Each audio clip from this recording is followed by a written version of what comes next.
గోవాలో ఫ్రస్ట్రేషన్ వచ్చేసి బీపీ పెరిగిపోయింది. నాకేంటంటే అది ఇక నువ్వు అన్నావు కదా మేనిఫెస్టేషన్ ఇట్లాంటివి గలీజ్ పనులన్నీ అయితే నాకు వేడి చచ్చిపోతున్నాము సముద్రంలో అలా నవ్వుకుంటూ ఉండాలి కానీ వేడి తొబ్బేస్తుంది అంటే ఇంకా పైన అట్లా అట్లా లిట్టలు కట్టుందంటే వర్షం ఇక నిప్పుల వర్షం కురిపిస్తుంది సూర్యుడు పైకి అట్లా కూర్చుని పక్కనే ఒక రూమ్ పెట్టిండ్రు ఏసీ ఉంది అందులో శివా పోతా ఇంకా ఒక్క షాట్ అన్నా పోతా నేను చచ్చిపోయేలా ఉన్నాను నేను చచ్చిపో నాకు ఒక్క సెకండ్ నిజంగా ఇంకా అబ్బాయి ప్రంతి పిల్లలు ఏమైంది నా జీవితం ఏంది నేను చచ్చిపోతానా అని అయిపోయింది ఓకే అన్నారు ఇక అక్కడే లుంగి ఇట్లా తీసి అఫ్కోర్స్ షార్ట్స్ ఉన్నాయి ఆ షార్ట్స్ తో పరిగెత్తిన లోపలికి పరిగెత్తి వెళ్ళి తలుపు అట్లా వేసుకోగానే ఒక్క సెకండ్ చల్లగా ఉండింది బతికినాన్రా అని చెప్పి ఆ తలుపు వేసి అట్లా బెడ్ మీద అలా పడ్డాను కరెంట్ పోయి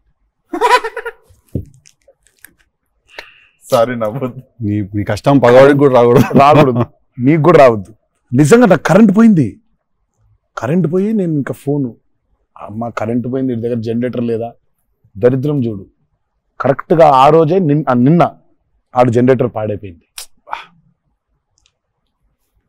ఇప్పుడు బయటికి వెళ్తే ఒక టార్చర్ లోపడుంటేమో అవనైపోయింది ఇది ఇక ఇప్పుడు నేను ఇప్పుడు బయట ఒక చికెన్ లాగా ఫ్రై అయిపోవాలా తందూరు అవ్వాలా లేకపోతే లోపల ఇడ్లీ లాగా స్టీమ్ అవ్వాలా ఈ మీమాంసలో సౌత్ ఇండియన్ ఇంకా ఏంటో ఇంకా అసలు నా వల్ల ఒక బనీని చింపేద్దాం అనుకున్నా అసలు నాకేం అర్థం అవట్లేదు ఎందుకు జరుగుతుంది ఇట్లా ఎందుకు నేనేం పాపం చేశాను ఇలా జరుగుతుంటే ఒక అరగంట పోయింది 40 నిమిషాలకి కరెంట్ వచ్చింది 40 నిమిషాలకి కరెంట్ వచ్చింది షార్ట్ రెడీ అన్నారు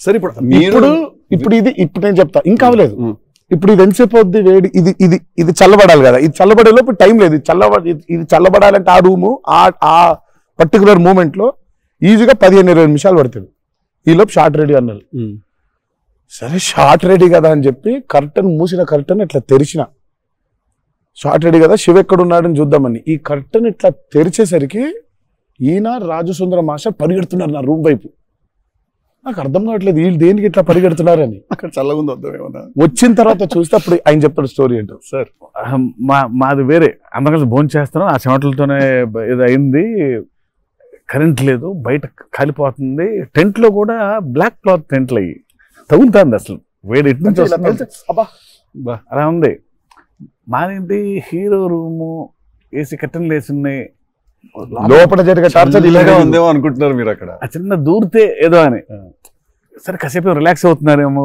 కట్టెలు వేసి ఉన్నాయి ఇప్పుడు వెళ్ళి డోర్లు కొట్టి మరి తుఫాన్ వచ్చినట్టు బయట బాగోదులే అనే ఫీలింగ్ లో ఉంటే వీళ్ళిద్దరు అట్లా వెయిటింగ్ ఇట్లా ఇద్దరు అలా వెయిటింగ్ కర్టెన్ ఎప్పుడు అర్థమైంది చిన్న ఉన్నారు చూస్తున్నారు మనల్ని పరిగెత్తుదాం లోపలికి ఏసీ కోసమని వచ్చాడు ఎక్కడికన్నా చచ్చిపోతున్నా అన్న అయిపో అవ్వట్లేదండి ఇక్కడ కూడా అట్లాగింది పరిస్థితి ఏం పెద్ద లేదు వేడిగా ఉంది అన్నాడు ఐ థింక్ మనం ఆ పేపర్ మీద రాసుకుని సెట్కి వెళ్ళి కెమెరా అంతా పెట్టిన తర్వాత కూడా we are all waiting to stumble upon one moment of honesty in that take. నా journey it's the same thing every day for every movie. మీకే తెలియదు మీరు అలా చేస్తారని?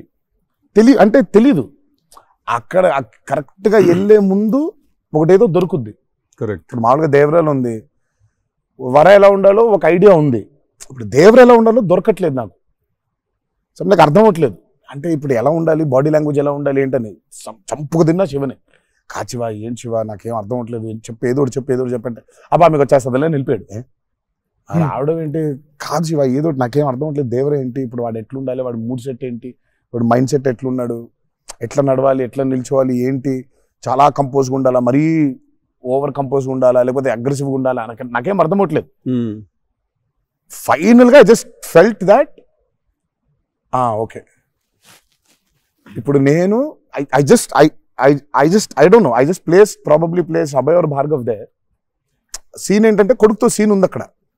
ఇప్పుడు నేను ఎట్లుండాలి అనేది నా అర్థం అవట్లేదు. సో ఇమ్మీడియట్ గా I just felt that okay అసలు ఇది అంతా కాదు, దేవరా ఇస్ అ ఫాదర్ కదా, ఆ ఫాదర్ ఇన్స్టింక్ట్ తెచ్చాయి ఫస్ట్. రైట్. కొడుకుతో ఎట్లుంటున్నాడో తెలిస్తే సమాజంతో ఎట్లుంటున్నాడో అర్థమైపోతుంది. కరెక్ట్. అలా దొరికింది. బట్ ప్రతిసారి అదే కాదు. వన్ ఆఫ్ ద మోస్ట్ ఇంటెన్సా దేవరా క్యారెక్టర్ ఫాదర్ది? I definitely will say that. Definite గా పర్ఫార్మెన్స్ లో మీకు అగ్రెసివ్నెస్ కనిపించదు అట్లా. అంటే nature of Devaraj not that. కానీ సముద్రం అంతా డెప్త్ లో భారం మోసే క్యారెక్టర్ అది. సో ఫిలసాఫికలీ అగ్రెసివా? Yeah, very Right. Philosophically is very aggressive regal and regal. And regal. అదే అగ్రెసివ్, Okay. అది ఆ రీగల్నెస్ ఉంటుంది. But is very philosophically aggressive. Right. Because అంత అంత అంత భారం మోస్తున్నాడు యాక్చువల్గా. కొంచెం ఆ వాజ్ డిఫికల్ట్ బికాస్ ప్రతిసారి అది కనిపించాలి. సార్ అన్ని అన్నవేనా వెపన్స్? Technical గా production చాలా వరకు వాడారు. చేస్తున్నా టెక్నికల్ గా ప్రొడక్షన్ ఆబ్వియస్లీ ఈ చివరిది ఆయనదే, మిగిలిన కూడా వాడేశారు. అది సైఫ్ గారిదా సార్? అది అసలు అందరూ ఉన్నాయి అందులో, అందరూ అందరూ ఆయుధాలు ఉన్నాయి దీంట్లో. ఈ ఆయుధాలు నేను సంగతి నేను ఇప్పుడే ఆయుధ పూజ నాకు చాలా కనెక్ట్ అవుతుంది సార్. అన్ని ఆయుధాలేగా, వి ఆయుధం అన్ని ఆయన ఆయుధాలు. ఎందుకంటే వీళ్ళు ఆయన క్యారెక్టర్స్ రాసినప్పుడు అసలు ఈ వరల్డ్ లో ఉండే మనుషులు ఎట్లుంటారంటే there is no deity worship. Deity worship లేదు. రైట్. వాళ్ళు పూజించేది వాళ్ళ ఆయుధాలని. So they worship their weapons which are coming from తరతరాల నుంచి వచ్చే ఆయుధాలని పూజిస్తారు వాళ్ళు. సో డైటీ వర్షిప్ లేదు వాళ్ళకి. ఓహో, ఓకే. ఆయుధాలే లైఫ్. ఒక కులం లేదు వాళ్ళకి, ఒక మతం లేదు, అసలు భయం అసలే లేదు. అదే ట్రైలర్ లో రాసింది అంటే. బట్ అసలు సో అందుకే వాళ్ళకి weapons are very very very important. Why is it so important అనేది వీళ్ళు యాక్చువల్లీ ప్రాబబ్లీ సినిమా చూసినప్పుడు ఆ ఎండ్కి ఒక డైలాగ్ ఉంటుంది. ఆ డైలాగ్ లో కూడా దాన్ని బాగా ప్రొఫిస్కేట్ చేశారు, చాలా ఇంపార్టెన్స్ క్రియేట్ చేశారు దానికి, ఆయుధ పూజ అనే దానికి. పొద్దున్న లేస్తే ఆయుధాలను పూజించి ఆయుధాలు వాడే వాళ్ళకి ఇక ఏం భయం ఉంటుంది? చేతిలో ఒక ఆయుధం పెట్టుకుని వాళ్ళు భయపడరు కదా, ఆయనే ఒక ఆయుధం వాళ్ళగా. కరెక్ట్. ఇప్పుడు కార్పెంటరీ చేసే వర్కర్స్ కి ఆ కార్పెంటరీ టూల్స్ దేవుళ్ళ లెక్క. కరెక్ట్. లైవ్లీహుడ్. సో మనం బేసిక్ గా ఎప్పుడు కూడా అట్లాగే ఉండేవాళ్ళం. మనం ఆయుధ పూజ అందుకే ఉండేది. ఆయుధ పూజ అందుకే మన పనిముట్లు ఏవైతే ఉన్నాయో అందుకే మనం కార్లకి మొక్కుకుంటాం, కార్లకు పూజ చేస్తాం, మనకి లైవ్లీహుడ్ అని. సో వాళ్ళకి ఆయుధాలు లైవ్లీహుడ్. సో ఆయుధాలే లైవ్లీహుడ్. కాన్సెప్ట్ లెవెల్లోనే వైలెంట్ ఉన్నారు. ఎగ్జాక్ట్లీ. నాకు తెలిసి ఆయనకు తెలిసినట్టు పాజెస్ ని వాడడం sir. He uses pauses like brilliant గా వాడతారు. ఎక్కడ మామూలుగా డైలాగ్ తర్వాత డైలాగ్ చెప్పాలి అన్నది ఒకటి మైండ్ లో ఉండి చెప్పుకుంటూ వెళ్ళిపోతుంటారు. బట్ నేను ఇంతసేపు కొంతసేపు ఏం చెప్పాను నేను అని చెప్పి పాజెస్ చాలా బాగా వాడతారు అన్న మీరు. రియల్లీ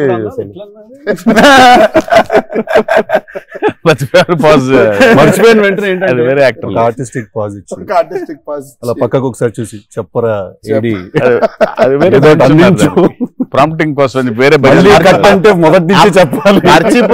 మర్చిపోవడం అనే డైలాగు నువ్వు నాకు తెలిసి అడగొచ్చు ఎక్కడన్నా గానీ అక్కడ 3 పేజీలు 4 పేజీలు చేసే కామెడీ కూడా చేయనీడంటండి.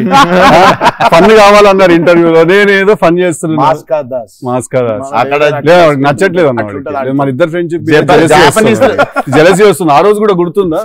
మా ఇద్దరు ఫ్రెండ్షిప్ మీద జెలసీ ఉంది. ఓ రోజు ఇద్దరం కలిసాం.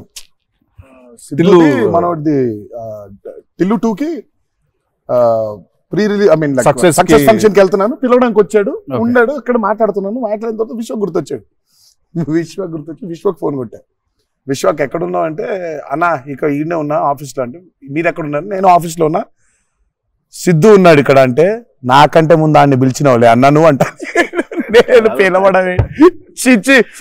మనం బాగా ఉక్రోషం, జెలసీ. అందుకే ఇప్పుడు జెలసీ ప్రదర్శిస్తున్నాడంట. కామెడీ కూడా చేయనివ్వట్లేదు. నా బ్రాండ్ ని డౌన్ చేయడానికి ట్రై చేస్తున్నాడు సార్. నేను ఆయన పాజుల గురించి బ్రహ్మాండంగా మాట్లాడుతున్న డైలాగ్ మర్చిపోయినావా అంటే, ఆయన జాపనీసే మర్చిపోలేదు. అబ్బా, అంటే మనకు అనిపించింది మాట్లాడడం కాదు కదా, అక్కడ ఉన్నది కదా మాట్లాడాలి. నాకు ఐ మీన్ డైలాగ్ చూస్తున్నప్పుడు కొన్ని ఐ థింక్ ఇట్స్ అంటే every actor is very natural. Vishwak నాకు కొంచెం అనిపిస్తుంది అట్లా, అక్కడ ఇక్కడ కొంచెం అలా ఉంటే బాగుంటుందేమో అనే ఇన్స్టింక్టివ్ అనుకోవడం చేయడమే. నాకు అసలు డైలాగే లేకుండా మీరు ఇరగ్గొట్టేసిన సీన్ నాకు one of the favourite. Aravind Sametha కార్లో సీన్. అది ఎప్పుడన్నా నార్మల్ గా జస్ట్ అది పెట్టుకొని చూస్తుంటా అప్పుడప్పుడు.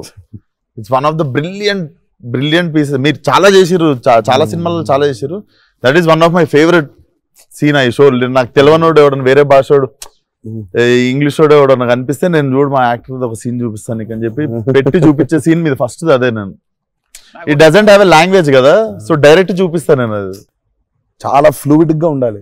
నాకు జనరల్ గా కూడా లైఫ్ లో అలాగే ఉంటాను కూడా నేను. సాధ్యం ఉన్నంత వరకు కొంచెం ఫ్లూయిడ్ గా ఉండడానికి ట్రై చేస్తాను. ఇప్పుడు ప్రాబ్లం ఏంటంటే ఇప్పుడు మన ఇమేజ్ ని చాలా సీరియస్ గా తీసేసుకొని ఇప్పుడు ముందుకి వెళ్ళిపో అసలు ఇంకా విశ్వాక్ అడుగు మళ్ళీ అన్ని నేనే అడుగుతున్నాను మేము అడగట్లేదని స్టార్ట్ చేస్తాను.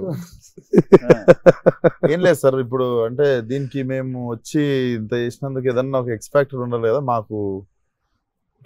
ట్రైలర్ లో లేని డైలాగ్ ఏమన్నా వినడానికి ఏమన్నా చిన్న ఛాన్స్ దొరుకుతుందా ఇప్పుడు ఏమన్నా? నేను యాక్చువల్లీ సినిమా చూస్తాను, గిఫ్ట్ హ్యాంపర్ లాంటిది ఏదైనా చూస్తే ఇంకా హ్యాపీ నేను ఫీల్ జనరల్ గా సార్ ఒక డైలాగ్ చెప్పండి. అదే అట్లా అడగలేదు నేను, యాంకర్ లాగా అడగొద్దని కానీ అదే అడిగిన, అదే క్వశ్చన్ అలా కాదు, అదే క్వశ్చన్. ఇది ఈ డైలాగ్ పేలుతుంది అని చెప్పలా. సో పంచ్ పంచ్ అయిపోతుంది అక్కడ.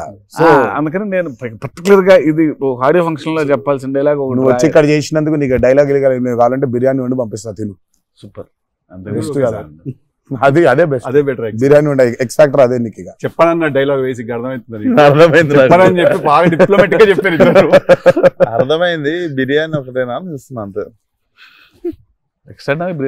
ఫుల్ ఇక పంచపక్ష పరమాణాల్లో ఉండాలంటే సినిమా రిలీజ్ వరకు ఆగలను. అదే 27th తర్వాత.